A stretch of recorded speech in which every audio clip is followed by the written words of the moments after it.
Seems like Ship of Heroes was a little late to its own Christmas party. Final Fantasy XIV starts to wrap up the Stormblood storyline. Breach and Black Desert are ready for pre-order in one form or fashion, and it doesn't seem like Smite will be running out of ideas for gods anytime soon.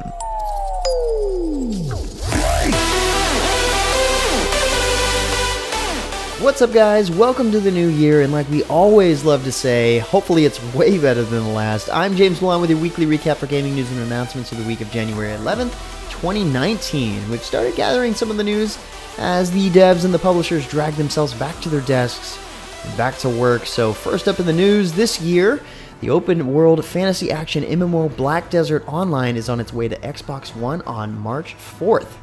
Pre-orders began this past week, available in the Standard, Deluxe, and Ultimate flavors, all of which will provide early access to the game.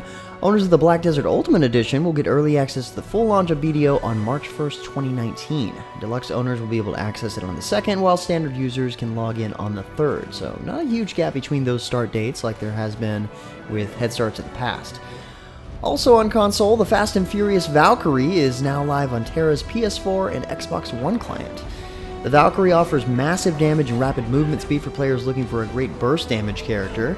The Valkyrie hit the console's client a couple of days ago on January 8th, and along with that, there's also a Valkyrie level up event with fantastic in-game items for players to earn, along with double EXP for the first week after the update goes live, all the way through January 28th, I believe. Once you hit level 2 as a Valkyrie, you'll receive a level 15 Valkyrie rewards box. This box contains a series of additional boxes you will open at levels 20, 30, and so on. By the time you reach level 65, you'll have plenty of useful rewards, including a free jet cycle, plus Valkyrie costume items like the Blackened Death Chooser weapon skin and the Chooser of Slain costume to help you get into character. And another game ready for pre-order, Breach, the online asymmetrical brawler, which you may remember from the MMO Hut's Most Anticipated Games of 2019 video, has announced that they'll be coming to Steam Early Access on January 17th. Breach takes place in an alternate history Earth where the modern and mythological collide. Players will be tasked with building their own heroes and doing battle with the Veil Demons, which are controlled by other players. The pre-order package starts at $24.99, which you can check out at the link in the description below if you're interested. The MMO Hut's crew is pretty stoked to see this game in action, so it's probably worth a look. Next up, Ship of Heroes released a new video, which was originally intended for Christmas, as you might be able to tell here, that shows holiday combat and infusions. This is their second annual Christmas video focused on holiday-themed battles. The video was released a week late because the developers conducted a series of login tests on December 15th with several hundred supporters, and it pushed back the production of the video. I guess that's a good reason to push things back. And another bit of Ship of Hero news, they've also released a year-end recap which detailed the game's milestones in the previous year, including several new power sets, a day and night cycle, civilians, and cars. It's definitely worth checking out if you want to see how far the game has come. Speaking of updates, Final Fantasy XIV released its 4.5 patch this week, which begins to wrap up the Stormblood storyline. Major features include new main scenario quests, including the first half of the thrilling climax of the Stormblood expansion, a return to Ivalice 24-man Alliance raid that takes players to Orban Monastery, and new custom deliveries. There's obviously a ton more in store for Final Fantasy XIV players, and you can find the full list as well as the patch notes linked in the description below. Also last week, Perfect World Entertainment announced that the newest expansion for Star Trek Online, Mirror of Discovery, will release for PC on January 23rd and later on consoles, of course.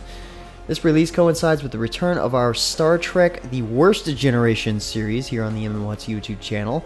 Fans of Star Trek Discovery may remember the episode Despite Yourself, when the USS Discovery and its crew were inexplicably warped into the Mirror Universe in the year 2256, while its counterpart, the ISS Discovery, was believed to be destroyed by Klingon at the same time, which serves as the inspiration for the new content. As always, you'll encounter actual Star Trek universe characters voiced by their actual actors, including Captain Killy, voiced by Mary Wiseman. I still think it's one of the coolest things they do for these expansions. In a quick bit of MOBA news, this past week, Smite released its 5.24 update, which adds the much-anticipated King Arthur hero to the roster. Now, don't get me wrong when I say this, I am all for new pantheons and gods for that matter, but I didn't expect to see this as a pantheon and what other gods they can create from it. I'm just saying, it oddly feels like they're running out of ammo when it comes to gods with this one, which I can't imagine is the case. Regardless, King Arthur is a warrior whose passive, Steadfast, allows him to build energy, which is used to decide which ultimate strike he's able to use. Each of his ability, which are pretty standard for warriors, build energy as he uses them. After its short cooldown, Arthur can use this energy with his ultimate, Sundering Strike, to choose between one strike that winds up a massive jab that stuns enemies, or spends more energy to charge forward with Excalibur drawn, launching enemy gods into the air and unleashing a barrage of 6 attacks, after which he launches them back to the ground, dealing damage to them and anyone that might happen to be standing below them when that happens. I'm not a warrior player, but, you know, it seems like an interesting mechanic for sure. Also included in this update are new god skins for Hercules, Cerberus, Medusa, which I personally favor most, Discordia, and Athena, in addition to some new jump stamps, announcer packs, and fountain FX.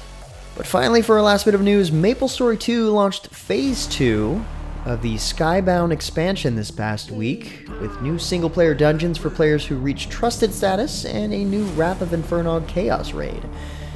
Some special new events are also taking place, including the Infernog Expedition Support, where players can obtain Expedition commemorative coins based on commutative log time, and Hide-and-Seek Hijinks, a series of 16 quests based on different NPCs for unique rewards.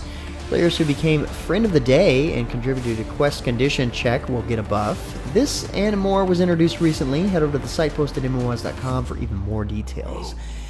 Anyway, guys, that's about it for all the major news and announcements for this week. There wasn't a whole lot of news headed in for the new year, but for more information on the news topics anyway, check the links in the description below. Feel free to discuss the news or more news in the comments below.